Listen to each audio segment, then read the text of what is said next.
Hello and welcome to Your Employment Matters. I'm Beverly Williams and I'm here to help you navigate your career. This is for anyone who's searching for their dream job or promotion, or perhaps you're just looking to hang on to the job you have. Today's work environments are multi-generational, multi-religious, multinational, multiracial, and multi-gender identity.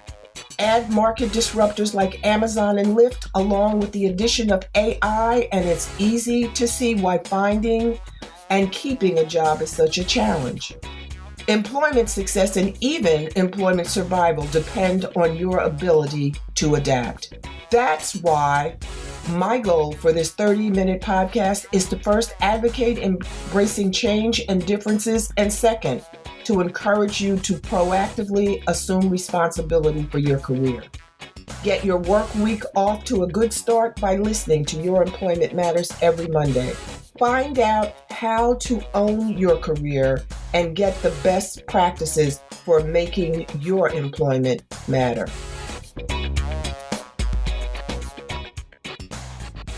Julia Kirst, my guest today, has a novel approach to preparing for a job search that is informative and adaptable for other than the audiences she targets. Welcome, Julia, and thank you for sharing your perspective today. Now, I'm a little confused and I'm reasonably sure, if not absolutely sure, that you can shed light and you can educate me. Your LinkedIn profile describes you as, quote, a cross-cultural writer, trainer, and strategist for international professionals presenting their credentials to American gatekeepers with a large number of success stories and testimonials to share, close quote. Now, I need you to tell me and anyone listening exactly what does that mean? Yes, thank you. Thank you, Beverly. I'm so excited to have this opportunity to meet with you and to talk about this book. And you're right, this is a mouthful. So let's break it down a little bit. When I say cross cultural, let's start there. It is because I was actually born in one country, spent my childhood in another, and my adult years and raised a family in the US. So I've been in different places, and that has created in me, I think, a sensibility to cross-cultural issues. There are things that you do in one place and they are seen as good, and you do them in another country, and in that other country they're seen as bad. So when you circulate between different countries, you have to really be aware of these differences so you're not constantly doing faux pas. So it's not surprising then that I became a cultural anthropologist. And what we do in anthropology is we look at why people behave certain ways or think certain ways based on their background, on the place they come from. The background it's your family, but it's also what your country believes, what your region believes.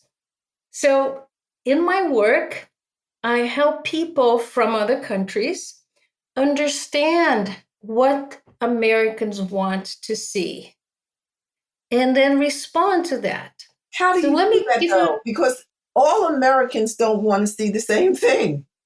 Absolutely. That's wonderful. And I actually mentioned that in the introduction of the book. The United States is a large country. There are many subcultures.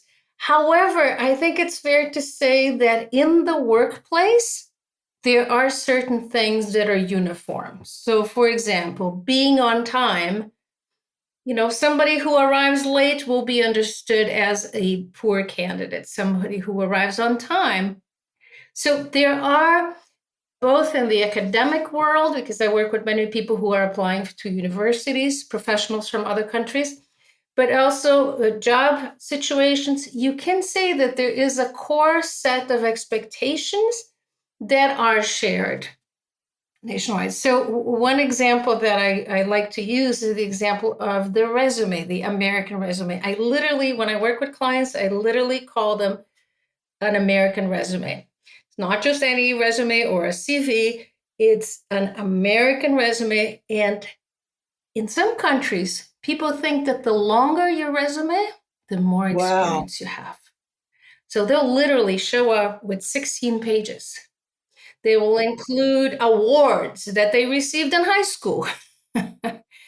And so my role is to explain not just that it should be a page or two at most, but to explain why and to say that in the American culture, time is understood as a valuable resource that is limited and that has to be used carefully.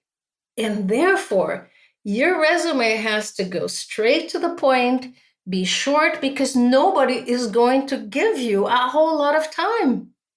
And that applies to presentations or answering questions Absolutely. in Absolutely. interviews, when you're talking to your boss or you're giving a presentation. Being verbose is not a plus. Absolutely. No time to use big words, you know, Exactly. or a lot of words, period. Yeah. And see, if you're not aware of that and you act in this other way, I always say having this information is not just nice to have, but it can make a difference between you being successful or not. And that's why it's essential to have it. It's Exactly. essential for you, for a person to be viewed as someone who should be successful, who should be Exactly. promoted, who should be given a project so Yes. that they can demonstrate how well they can perform against a deadline, on a team, in a group, all of those things. Yeah. That's Yeah. important. And so what I tell people is that I can't give them the job, but I can give them the tools to understand what is expected of them and to present their skills and their credentials in a way that is respected by the gatekeeper. The gatekeeper, right? The people who have power over letting you in or not. So having this information really, oftentimes people say, well, I have the degree, I know the language, what should I be worried about? Without understanding the cultural expectations, doesn't matter how qualified you are.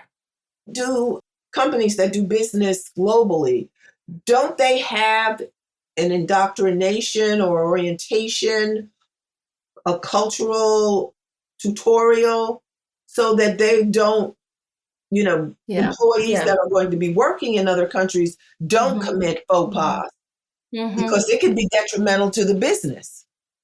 Right. I think we're just beginning to understand how important that is. Are you kidding? Right. The cultural understanding, the cultural expectation. We talk about the culture of a company, but to actually think about the culture in which the company is embedded. So let me give you another example. In some cultures, including the one I grew up in, interrupting somebody is not seen as rude. It's a sign of engagement. The person talks, you talk back, and so you go. And it's a rapid fire. At the end, we may not know exactly what each person said, but we had this engagement, right? When I moved to the US, I had to learn to tone it down, to stop, to listen, wait, and then respond. If It's I crazy didn't to have think. that, You're right. I Go ahead. I'm sorry. if I didn't I'll jump have on that, the I other just side. interrupted you for an No, example. no, fine. My college friends and I, we do that all the time. My Hmm. childhood friends, they can't stand it. But Right, right. it's a different, it offends them. But you jump in, you get in when you can. My Right, college friends, we're always stepping over each other's words. right, That's the right. way we do. And if this is how you grew up, what you think is normal, then when people don't do that, you may feel that they're not engaged, that they don't care, right? And so, this is why having an awareness of what's normal for the other person is so important. We can only respond properly if we understand how that person is reading us. And because in the job search, impressions are so important, we Yes, really need to have that knowledge. yes, absolutely. And Do you find that it's different with men and women because of the cultural differences, like from country to country?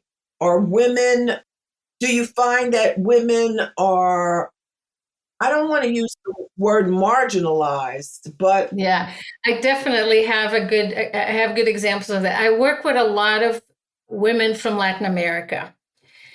And in these countries in Latin America, it is common for us to defer to men or to be expected to defer to men, right? So when I'm preparing people for interviews, which is one of my favorite things to do, is coaching them for interviews. Mhm. It's just phenomenal that it happens over and over again that the women are over prepared, but are very afraid. I literally had somebody ask me the other day, do you think the color of my hair is okay? Should I darken it so I look more professional? So the doubts at every level. What color was her hair? It was just a light brown, and she was wondering if she needed to darken. But just to explain, these little things, I said, don't waste your energy thinking about that. But since you asked about gender, I then see the opposite. I see many men who are underprepared, but don't realize that Oh, they until don't we sit realize. down and start asking questions and give them feedback. People, I find, once they, especially if they've graduated from college, they think they're ready. And Mhm. they don't think that preparation is necessary. Notwithstanding that, I have no doubt that career counselors on campus Mhm. are telling them that they need to prepare, they need to research the company, they need to practice what they're going to say, because they think that because they've graduated from college, that Mhm. they're all that in a bag of chips. Now, when you consider how many other people there are graduating from college at the same time, and those who have graduated in the past and are out there, it's an accomplishment, but is it all that? You know? Exactly. Without humility, that's just a terrible start. But it's not just humility. It's awareness. You need to Yes. be self-aware of where you fall in the greater scheme of things. In the food chain. Let's be direct here, in the food chain, right? Exactly. Yeah. One of my young friends was on vacation with her family, and she got a call from her company, and they wanted her to apply for this higher job, this promotional opportunity while she was on vacation. Hmm. And to her credit, she said, sure, I can do that. She pulled herself together, got a PowerPoint presentation prepared, sent it to them, was ready, to give her presentation. They offered her a job the following day. And I knew about it because her grandmother had called and told me about it. Hmm. And when she called me to tell me about it, I said, you do know that you distinguished yourself, don't you? I said, Yeah. I know that there are people, not only your age, but any age, experienced individuals. If Hmm. someone had called them and said on while they were on vacation, they might have said, "Well, I'm on vacation. I can't do Hmm. that. I'm going here on there. I'm doing this. I'm doing that." People need to recognize opportunities and take advantage of them if they want to move up, because Hmm. that opportunity may not come back, and you may not Hmm. get another one from that person or that place. And you may even develop a reputation as somebody who does not take things seriously, who would rather be on vacation. I mean, it Yes, can come with all kinds they of can spin it any consequences, way right? they want because you've given them license to do so.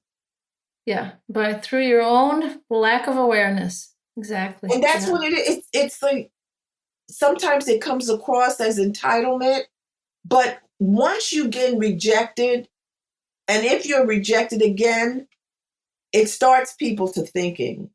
Hmm. Hmm. They don't rush to judgment. Oh, it's me. It's something Yeah. that I didn't do. But if it happens more than once or twice, a bell should go off if it doesn't. Yeah. And this may be a perfect place to talk about the issue of audience, of understanding who the people are that you were trying to impress, right? One of the issues I see often is that people are very interested in just talking about themselves and what I did and what I know and where I went to school without any understanding of the fact that you're only being interviewed because there is a need on the other side, Exactly. not because you're wonderful, right? So If you can marry them, exactly. So this is what I call, that's moving from the me approach to the we are a match approach, that's right. right? That's And so critical. how my clients is okay, I get the idea, but how do you do that? Then comes the legwork, right? Really Exactly. understanding there are the official ways to find out. I say Google and look up. I mean, there may be a scandal going on in that company. There may have been a solution tried, something tried to resolve that problem, but it wasn't resolved. And now they're looking for people. The moment you demonstrate that you did your research, you're already ahead of the pack. Exactly. Not only Mhm. did you do the research, you thought about it Yeah, and how you could make a contribution in furtherance of benefiting the company. yeah, yeah. A I perfect always say marriage. to I always say to my clients, the person interview you is a human being like any other. And human beings like to be seen and understood. If you can show them that you were there, I also talk to my clients about a date. If you go on a date with a person who only speaks about themselves, goodbye. I don't want that. But if that person can show that we see you, I understand you got something here, and I can be part of that. That's right. We're simpatico. This is Right. a win-win. A win for Yeah. me, a win Yeah. for you. Yeah. It's No, important. my master's is in psychology and human development.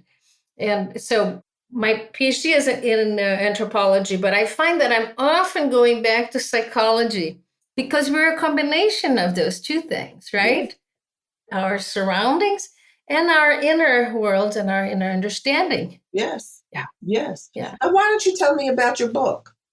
Well, so this book, it's not like I decided one day, I need to write a book, just, plant a tree, have a child, and none of that. But I started noticing that my clients often had the same questions again and again. One of them, for example, what do I say when they ask me, tell me a little bit about yourself? And I've been doing one on one work for several years, for 3 years. And I wanted to be able to reach more people. And so the book is partly the result of that understanding that there are many more people who need this information, but won't necessarily reach out and have me do the work for them.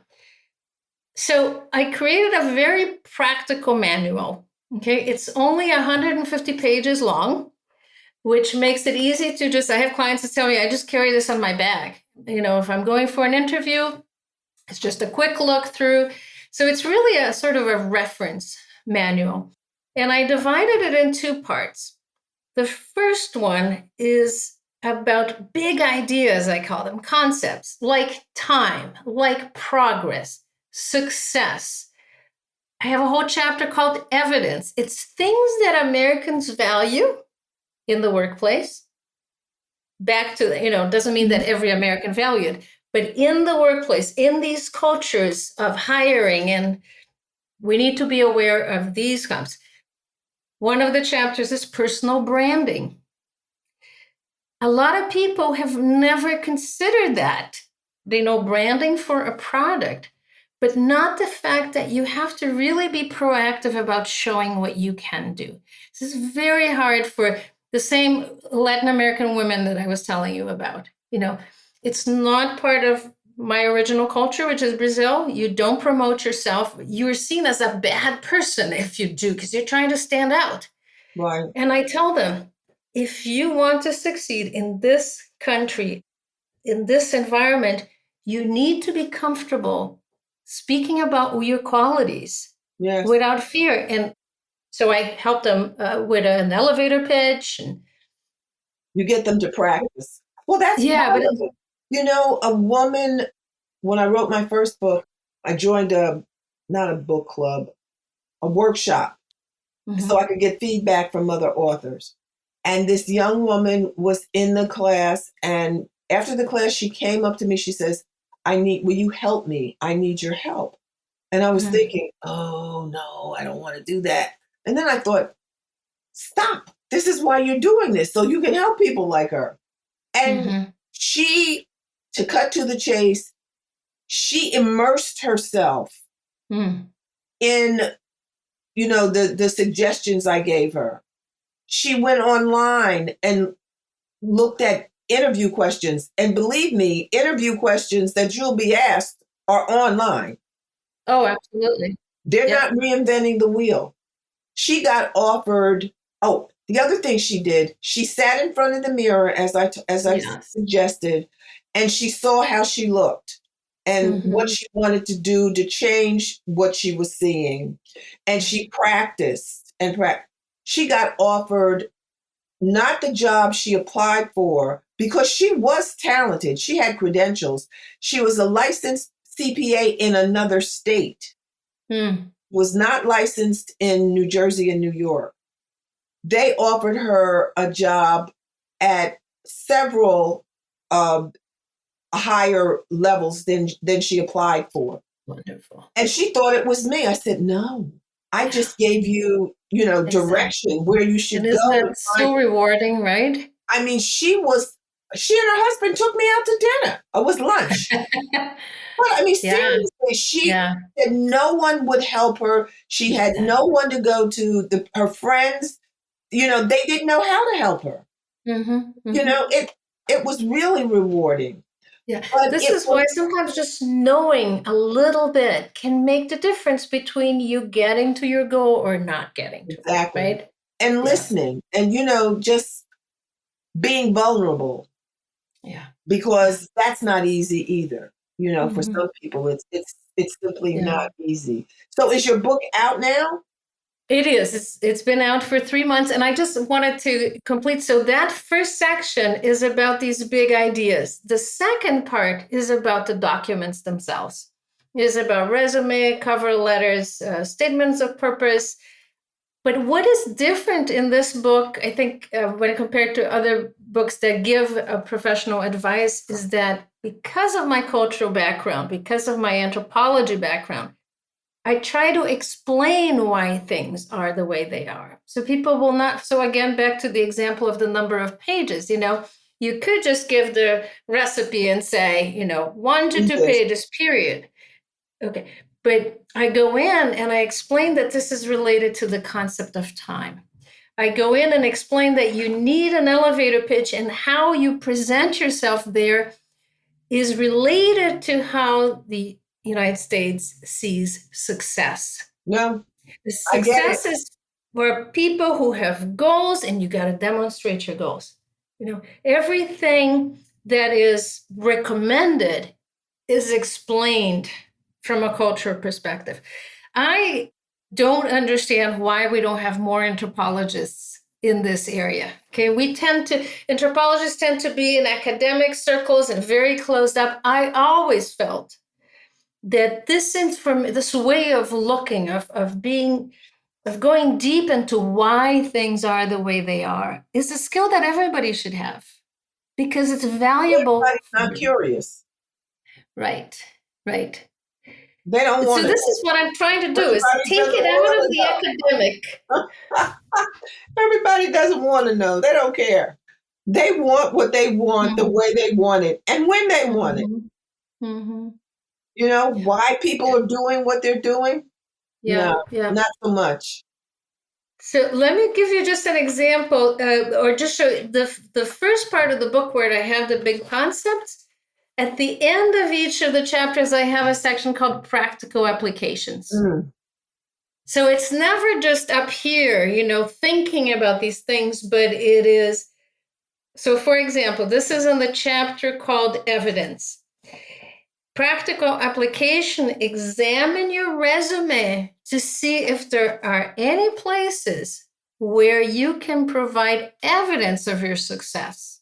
Metrics, numbers are important. Exactly. Companies like to see Yeah. numbers. Right. If you can create numbers, increased by 25%, or Exactly. and not made up numbers. I'm not suggesting that people make up stuff, but numbers are impressive. Yes. They're impressive. They're valued in this culture. Yes. Yeah. In others, it's more like, oh, that was great. That was not. So no, I tell them in the United States, children in kindergarten are encouraged to describe why they like this drawing more than that other one. Right. Articulating what you think, what you see, is an exercise that is not common. It's for not common for everybody, and yet it's such an important skill. We're moving fast. We're doing a lot of different things at the same time. It's not so much multitasking as just doing, watching television, being on a computer. I mean, I'm sitting in my office and there's a television there. I've got two computers, two printers. I mean, my office is a mess because my house is a mess. I figured if everything else is a mess, I might as well, organize my office so it's better. We just tend to do a lot of different things almost at the same time. And I don't know why. I don't know why I do it. But this time I didn't have a choice. You never know when contractors are going to be available. They show up whenever. Yeah. You got to follow their schedule for sure. Oh, yeah. And be grateful. And I am grateful. I know I'm going to love my kitchen. It's just painful. It's the getting there. So now tell me, what's your backstory? How did you get to where you are now? You started as a psychology major, and then you actually, my bachelor's is in theater. Well, now. So actually, the work that I do now so beautifully combines theater because I help people put themselves in other people's shoes. Psychology too, that's my master's. So I never worked as a psychologist, but you learn about this. And then I was interested in human relations, but how did culture impact their relations? And this is when I went back to school to get a doctorate in cultural anthropology. And then I taught, like you do, and you have a PhD. I taught at universities and colleges and always felt that this is information that's valuable for everybody. It should not require a tuition, a degree. I think this cultural awareness and self-awareness is something that we should learn in high school, right? Because how do you even go get a search for a job without understanding that there is a culture in that workplace that you have to understand first before you even say hello? Well, yeah, I think you have to recognize that there is one. And then find out as much as you can about it so that you can either navigate it under the radar or above the radar. Some people don't even want to be seen. If we don't know these things, we cannot. No, we can't do them. Present ourselves in a way that is heard. I always say that my work, if you go to my website, it says, I help Americans understand your value and invite you in. I guess that's a short version of that long description that you read at the beginning. That's a good summary. Give us your website I understand that it's not operational yet, but it will be. No, my regular website is there and there's information about the book. Okay. That website is juliakirst.com. Very simple. It's just my name, Julia with an A, and then Kirst is like Kirsten, right? The name Kirsten. So juliakirst.com. What I'm working on now is creating a whole additional website that's just for the book, whattheuswants.com. That's the one that will be ready in the next few days. Well, they can find you at your Julia JuliaKirst.com. Yes. And Yes. I have trainings. I have I'm starting a group coaching subscription type of thing. I highly recommend the newsletter that comes out every Friday. And it's just simply, it's short because I know people don't have a lot of time to read, but it is about nurturing your cross-cultural intelligence. Okay, then. Well, we've run out of time, but I want you to come back because I think that the information you have is important. And I want to say it's needed, it's necessary, but I think people will understand that if and when they hear it. Mm-hmm. It'll give them Yeah, something to think about. And that's always the start. right. If you get people to start thinking, things happen. Mm-hmm. But thank you so And much let for me taking also, the time. I was forgetting, but the book is available on Amazon. Okay. So just What the United States wants what the available United on. States wants. Yeah.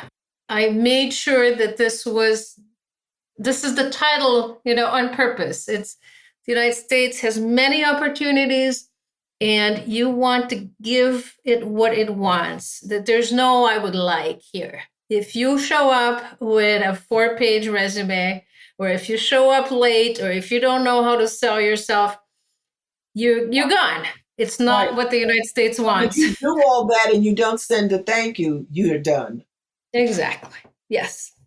So you've got it. It has to be the whole package. Hmm. But thank you so much. I appreciate your time. Thank you so much, Beverly. This was fun. This Wonderful. was fun. We'll do it again. Thank you. So, everyone, until next time. Oh, and please consider going to Amazon and buying my book, Your GPS to Employment Success: How to Find and Succeed in the Right Job. Until next time, bye bye.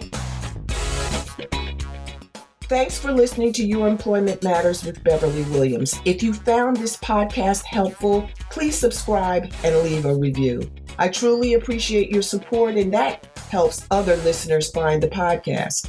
If you have a comment, question, or suggestion, you can reach me at bawilliams@youremploymentmatters.com. My book, Get the Job Done, is available on Amazon.com and BarnesandNoble.com.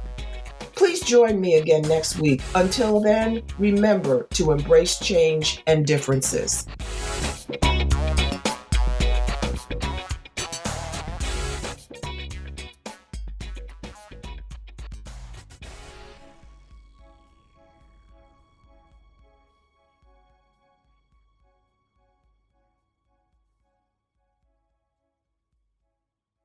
This podcast is part of the Sound Advice FM network. Sound Advice FM, women's voices amplified.